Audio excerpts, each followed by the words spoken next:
Olá, você que nos assiste pela internet, Deus abençoe sua vida, Deus abençoe a sua família. Hoje nós vamos meditar no Salmo 6.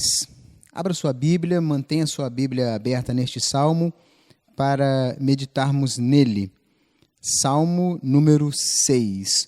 O título desse Salmo é Davi recorre à misericórdia de Deus. E um subtítulo, ao mestre de canto com instrumentos de 8 cordas, Salmo de Davi. Diz assim o Salmo: Senhor, não me repreendas na tua ira, nem me castigue no teu furor. Tem compaixão de mim, Senhor, porque eu me sinto debilitado.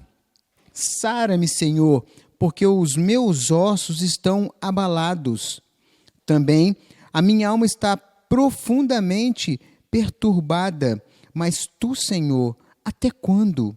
Volta-te, Senhor, e livra a minha alma, salva-me por tua graça, pois na morte nada há recordação de ti, ou melhor, pois na morte não há recordação de ti.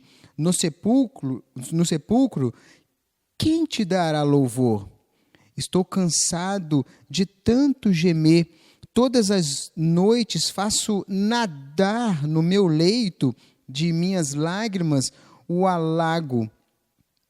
Meus olhos de mágoa se acham adormecidos, envelhecem por causa de todos os meus adversários. Apartai-vos de mim, todos os que praticais a iniquidade, porque o Senhor ouviu a voz do meu lamento. O Senhor ouviu a minha súplica. O Senhor acolhe a minha oração. Envergonhem-se e sejam sobremodo perturbados todos os meus inimigos. Retirem-se de súbito, cobertos de vexame. Vamos orar? Senhor nosso Deus, muito obrigado pela tua palavra lida. Que o Senhor nos abençoe através do teu Santo Espírito, para que possamos entender a tua palavra, que teu Espírito aplique em nossos corações, em nossas mentes a tua palavra, para que possamos entendê-la em nome de Jesus. Amém. Este salmo, ele é comumente conhecido como o primeiro dos salmos penitenciais. E certamente a linguagem que nós acabamos de ver aqui, ela se assenta bem nos lábios de uma pessoa penitente, uma pessoa que está suplicando mesmo por Deus, pois a gente percebe aqui as expressões, né, ou os sentimentos que envolve este salmo. Nos versículos 3, 6 e 7, nós vemos lágrimas, choro, né, do salmista. Nos versículos 2 e 4, nós percebemos a humilhação dele, o reconhecimento de que ele não é nada diante de Deus. E o versículo 8, a gente percebe na leitura que o salmista tem assim ódio realmente do pecado. E essas marcas que a gente percebe no Salmo, elas são marcas infalíveis de um espírito contrito quando ele se volta para Deus. Então a gente consegue perceber um salmo de uma pessoa penitente, uma pessoa suplicando. A gente consegue observar claramente neste salmo as divisões. São 2 divisões. A primeira divisão, há uma repetição, né, do salmista em sua grande agonia. Essa primeira parte vai dos versos 1 até o verso 7. A gente vai meditar daqui a pouquinho cada um deles. E a segunda parte vai do versículo 8 até o final, mas o salmista muda de ideia, né? Ou melhor, podemos dizer também que o salmista muda de tom.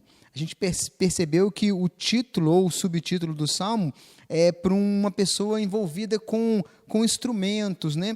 E a gente percebe que a primeira parte do Salmo está naquele, digamos, tom menor, né? Aquele tom baixo que parece um tom de tristeza. E na segunda parte do Salmo, como eu disse, o salmista muda de ideia, né? Ele reconhece a grandeza de Deus, reconhece que Deus responde às suas orações, e a impressão que dá é que a tonalidade mudou, né? De um menor para um maior. Considerações próprias aqui de quem vos fala. Mas vamos ao Salmo. Versículo 1. Versículo 1, nós temos aí uma expressão, né? Senhor, não me repreendas na tua ira.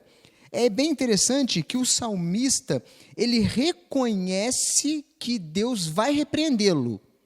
Só que o salmista pede para não repreendê-lo na sua ira, mas repreendê-lo. O salmista, ele reconhece que a repreensão de Deus, ela é importante para a vida dele, e também é importante para a nossa vida. Quando o Senhor nos repreende, é porque Ele nos ama, mas o salmista pede para que essa repreensão não seja na ira de Deus, mas com suavidade. Pode repreender sim, mas com suavidade. O salmista, ele reconhece que se Deus olhasse para ele, veria alguém que não merece nada de Deus. Então, essa que é a ideia. Corrige-me, ó Senhor, mas com a medida justa, como disse Jeremias, não na tua ira, para que não me reduza a nada. Então, a gente percebe aqui que o salmista, e também nós devemos aprender com o salmista, que a repreensão do Senhor, ela é vital para as nossas vidas. Ele ora a Deus não pedindo para que o Senhor não o repreenda, mas que o repreenda não na sua ira, para que não o elimine da face da terra. E aí ele continua no verso 2 e 3. Tem compaixão de mim, Senhor, porque eu me sinto debilitado. Sara-me, Senhor, porque os meus ossos estão abalados. Também a minha alma está profundamente perturbada. Mas tu, Senhor, até quando? Embora o salmista reconheça a repreensão, reconheça que merece a repreensão, reconhece que merece até mesmo a destruição, ele pede compaixão a Deus. Ele pede que o Senhor o visite na sua angústia. Ele se sente debilitado. Ele pede uma cura ao Senhor. Este é o meio correto de suplicar a Deus se desejamos prevalecer. Não por méritos próprios, mas reconhecendo a total dependência de Deus. A gente percebe que o salmista, ele não apresentou a sua bondade, ele não apresentou a sua grandeza. Davi, ele não falou do que ele fez, de quem ele era, não, ele alega o seu pecado, ele alega a sua pequenez, por isso ele clama, eu estou fraco, preciso do Senhor. E pede forças ao Senhor. Ao mesmo tempo que o salmista pede para que o Senhor não derrame toda a sua fúria na vida dele, ele pede também compaixão, porque diz o finalzinho do verso 2, os seus ossos estão abalados. Quando nós reconhecemos o pecado em nossas vidas, os nossos ossos se abalam, os nossos ossos sentem, os pelos do corpo arrepia por causa da possibilidade de Deus derramar a sua ira e de perdermos, né, a presença de Deus. Aqui no Velho Testamento há essa ideia de que Deus se afasta, que Deus retira o Espírito, né? Mas quando reconhecemos a nossa pequenez diante de Deus, nos sentimos fracos, porque o pecado precisa fazer isso na nossa vida, o pecado tem que fazer isso na nossa vida, e o salmista reconhece, por isso ele diz: eu estou fraco. O original aqui, nós poderíamos ler: eu sou alguém que sucumbe, que está caindo, que está sendo derrubado, debilitado, como uma planta quando resseca, digamos assim. Meus queridos, quando nós sabemos disso, quando nós sentimos que nós somos pecadores e necessitamos de Deus, nós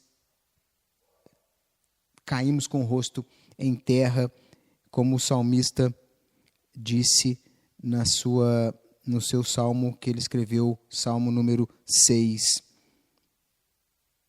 Mas ele continua também dizendo, no verso 3, que não só os ossos dele estavam abalados, dando a ideia de físico mesmo, de algo externo. O pecado na vida da pessoa, ela causa uma transformação externa também. Mas o verso 3, ele diz: também a minha alma está profundamente perturbada. Se nós temos os nossos ossos enfraquecidos, né, mas a alma fortalecida, algo bom está dentro de nós. Mas quando a alma está debilitada, o corpo todo sofre. E quando ele se expressa, também a minha alma está profundamente perturbada, não importa se os ossos estão fragilizados, se a alma também está, todo o corpo padece, e aí a agonia é maior. Porque quando nós estamos com o nosso físico debilitado por alguma doença ou por algo que a gente cometeu no passado que foi errado, o corpo sofre, mas a alma está recuperada, está em paz, nós sentimos uma alegria profunda. Mas quando a alma está perturbada, aí sim, a agonia, nós conseguimos compreender essa agonia do salmista. E, de repente, o salmista parece que termina abruptamente a sentença, né? Ou melhor, o parágrafo. Mas tu, Senhor, até quando? Parece que as palavras do salmista falharam e ele se afoga no pesar da sua alma e no sentimento de pequenez mesmo diante de Deus e diante do seu pecado. Mas o salmista, contudo, ele tinha ainda alguma esperança. Nós vamos perceber que essa esperança estava somente em Deus. E, portanto, ele clama: Senhor, até quando? Essa é uma forma de nós nos achegarmos a Deus. Quando estamos sofrendo, quando estamos passando por uma dificuldade e até mesmo um pecado que cometemos, isso agonia a nossa alma, clame ao Senhor. A gente percebe no Salmo que várias vezes Senhor em letras maiúsculas, Yahvé, expressando mesmo o desejo de se achegar a Deus. Precisamos fazer isso. E hoje nós temos uma revelação maior, que é Cristo. E Cristo precisa estar em nós. Nós precisamos clamar pelo nome de Jesus. Até quando, Senhor? Até quando isso vai acontecer? E podemos clamar também, mesmo estando de bem com a nossa alma, estando em paz com Deus, nós podemos clamar também: até quando? Até quando passaremos nesta vida? Até quando esperaremos a volta de Cristo? Então entramos no verso 4. Volta-te, Senhor, e livra a minha alma. Salva-me por tua graça. Percebe que Senhor está em letra maiúscula e, como eu já disse, o salmista ele tinha uma ideia, né? No Velho Testamento há essa ideia de ausência de Deus, né? E como o salmista se sentia, né? Sentia que Deus estava ausente, o que ele clama? Pela justiça de Deus? Não. Ele clama pelas misericórdias de Deus, pela graça de Deus. Ó, salva-me por tua graça ou por tua misericórdia, em outras versões. O salmista sabia para onde olhar. O salmista, ele reconhece para quem olhar. E ele também reconhece sobre os braços de quem descansar. Ele reconhece a sua iniquidade, e ele reconhece muito bem a sua iniquidade, e ele não pede pelos seus méritos. Davi era um homem segundo o coração de Deus, mas ele não usa esse argumento para chegar diante de Deus, e ele pede pelas misericórdias, pela compaixão de Deus. É assim que nós devemos nos achegar a Deus. Que pedido maravilhoso é esse que o salmista nos ensina.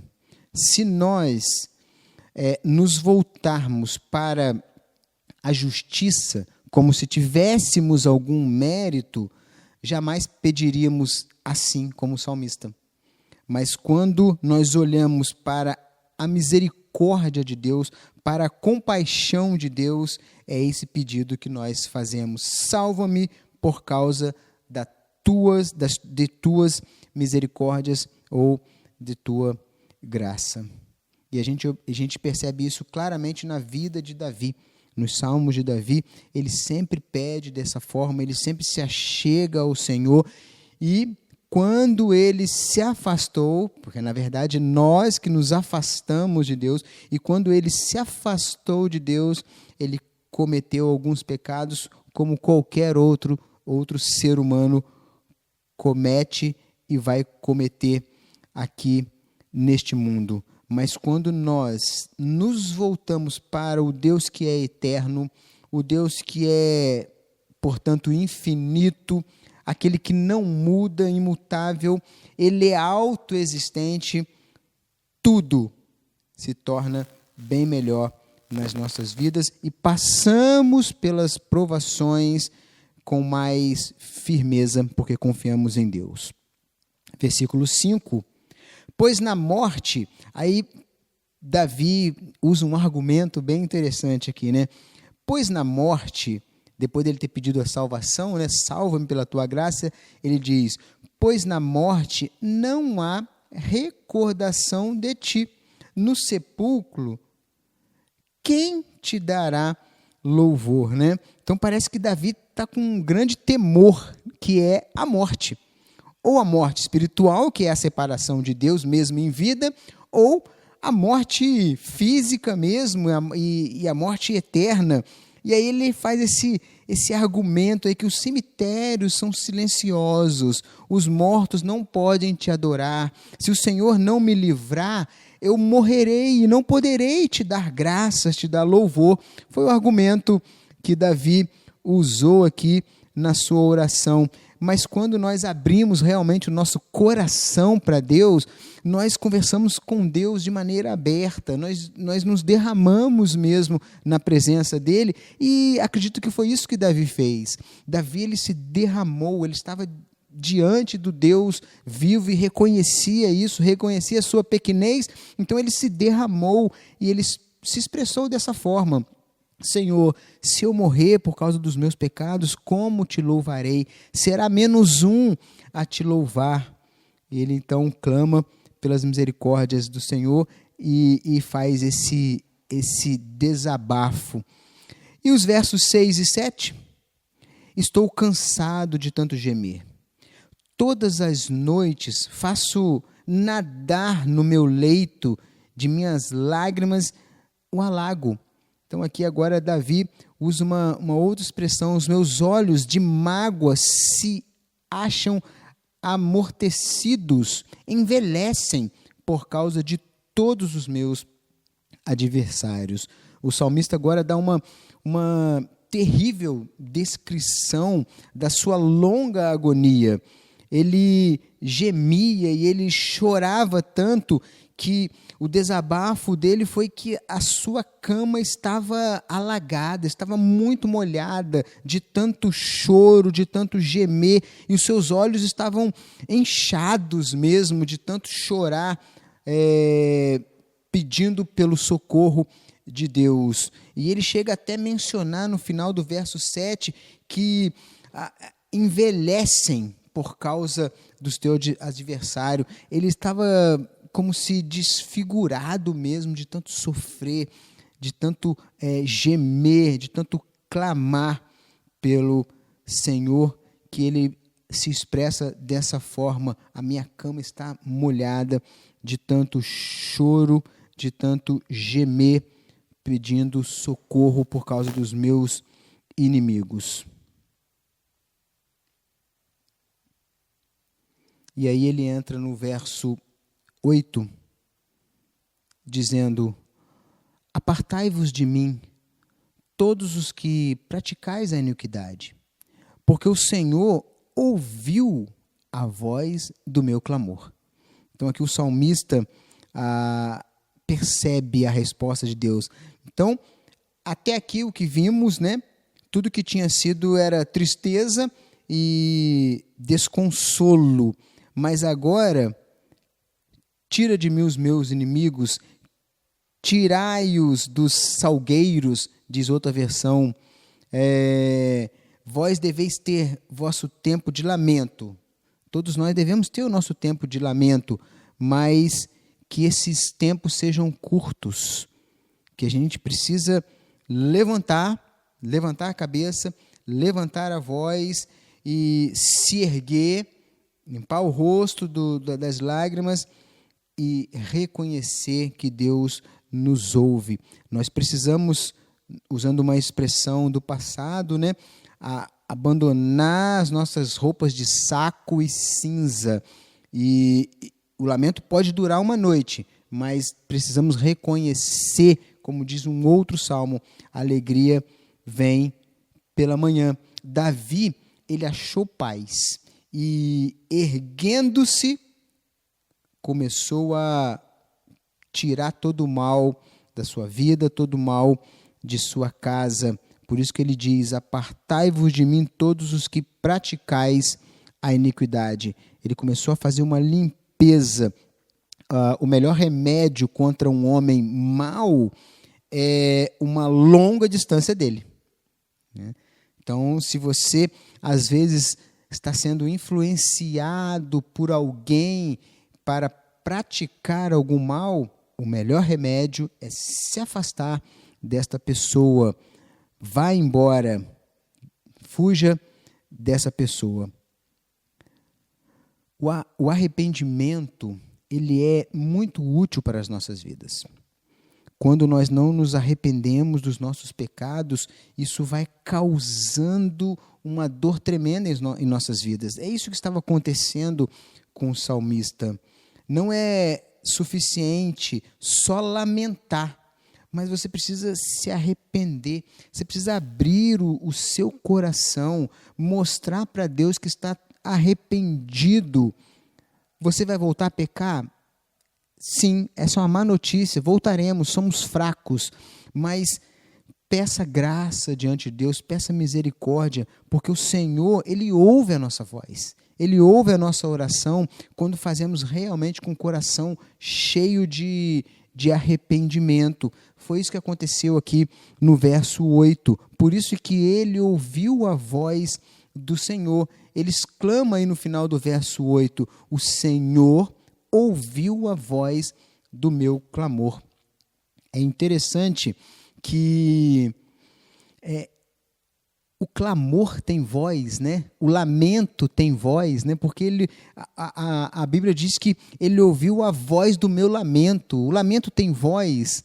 Isso aqui é algo muito interessante que a gente destaca nesse texto, que você não precisa falar.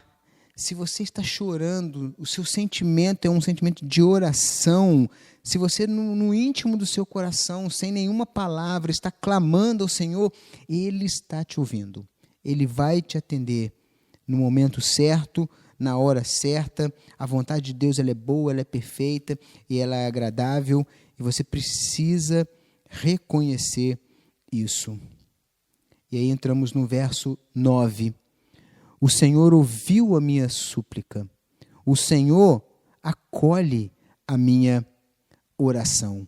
O Espírito Santo tinha trabalhado dentro da mente do salmista e a confiança, fazendo com que ele tivesse uma confiança de que a sua oração foi ouvida por Deus. E este é um privilégio para os santos, para aqueles que estão envolvidos com a graça de Deus, aqueles que acreditam na graça de Cristo. Esse é um privilégio. Quando passamos por uma dificuldade, colocamos diante de Deus e a gente sente uma paz, aquela paz de que Ele ouviu a nossa oração e Ele vai atender. A oração precisa ser uma oração de fé, de verdadeiramente arrependimento. E assim, verso 10. Envergonhem-se e sejam sobremodo perturbados todos os meus inimigos. Retirem-se de súbito, cobertos de vexame. Aqui nós destacamos algo bem interessante. Isto é mais uma profecia do que uma oração de imprecação, né? Aquela oração que a gente pede pelos nossos inimigos. Todos os meus inimigos serão envergonhados e sobremodo perturbados. Eles se retirarão de súbito, cobertos de vexame. No momento, a gente percebe que a sua maldição virá sobre aqueles que atormentam o salmista, né? Mas a gente também pode perceber aqui algo, uma revelação, né? Aquele dia da condenação, o dia em que Cristo voltará e aqueles que foram inimigos de Cristo serão envergonhados e sairão envergonhados aí do seu modo de vida. Mas também podemos entender o salmista falando dos seus inimigos ali que estavam ao seu redor. Portanto, meus queridos, nós terminamos aqui esse belo salmo entendendo que precisamos clamar ao Senhor, mas não fique só clamando. Levante-se, perceba no seu coração que Deus respondeu a sua oração e siga confiando em Deus. Vamos orar? Senhor, muito obrigado por este salmo, que o Teu Santo Espírito aplique em nossos corações, que possamos realmente nos derramar diante do Senhor, colocarmos diante do Senhor todas as nossas dificuldades, os nossos pecados e termos paz no coração. Nos abençoe, em nome de Jesus. Amém. Que a graça e a paz do nosso Senhor, Salvador Jesus Cristo, esteja com todos vocês. Amém.